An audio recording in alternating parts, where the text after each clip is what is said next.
All right, so I've been through a lot of shit in my life, a lot of stuff. I've been lived in a lot of places, and I've seen a lot of different things. And what I've learned is that society destroys an individual as a human. Society's constraints ruins a human's individuality, and I think that's what Camus was trying to portray in The Stranger through how Marceau is treated throughout the novel.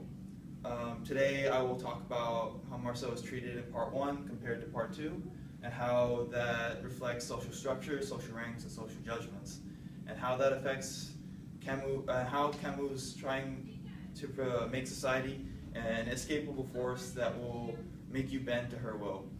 Then I will portray how society in The Stranger affects or is compared to modern day society. Camus reveals through contrasting situations in Marceau's treatment and life in part 1 compared to his incarceration and questionable conviction in part 2, that society constraints and suffocation of an individual is inescapable, specifically when Marceau defies religion by not accepting God. So in part 1 we see Marceau living a normal life.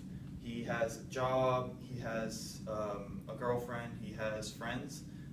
He is on the social ladder. He's living in French Algeria, and it's the northern part of Africa. And he, being a Frenchman, he holds the highest social rank possible.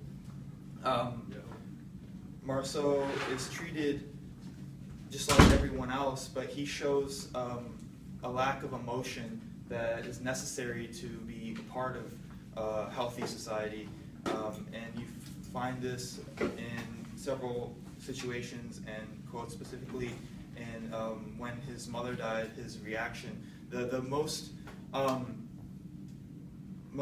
easiest way to see how someone is reacts to society is through death, and through death we see Marceau's reaction when the caretaker at the funeral home asked him, quote, "He was moving toward the casket when I stopped him. He said, 'You don't want to?' I answered, 'No.'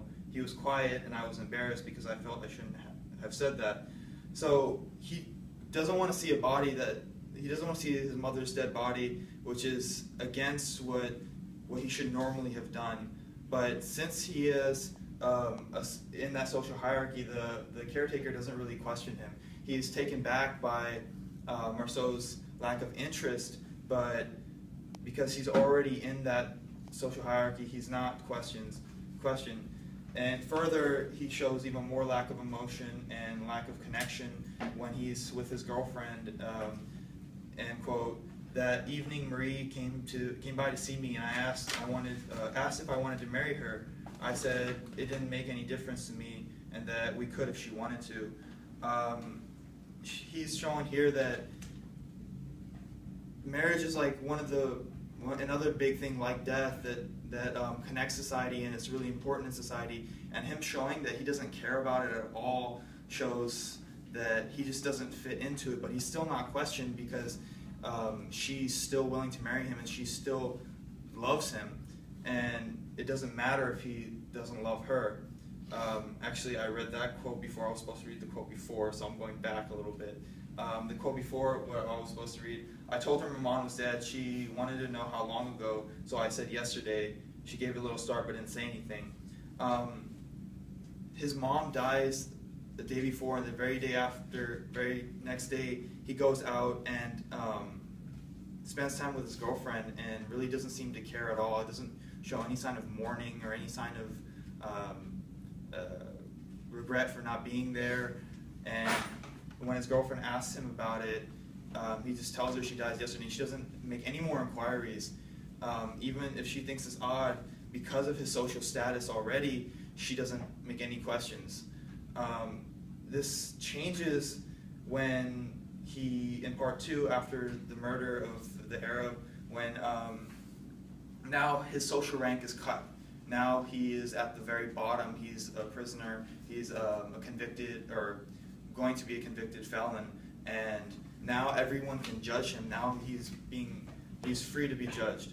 And the turning point, the biggest turning point in the novel, is when he's sitting with the magistrate, and the magistrate, or the priest, and the priest asks him if he believes in God, and the quote, drawing himself to a full height, asking me if I believed in God. I said no. That's all for today, Monsieur Antichrist. He says he doesn't believe in God. This is the biggest, the single largest thing you can do against this society, especially a society that's based on religion.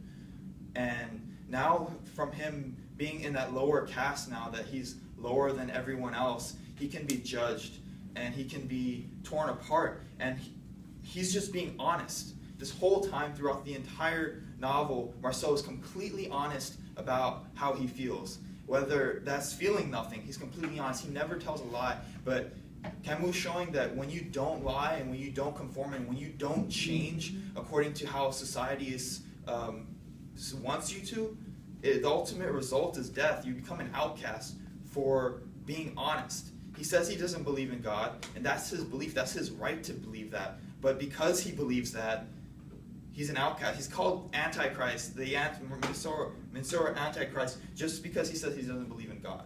And you see,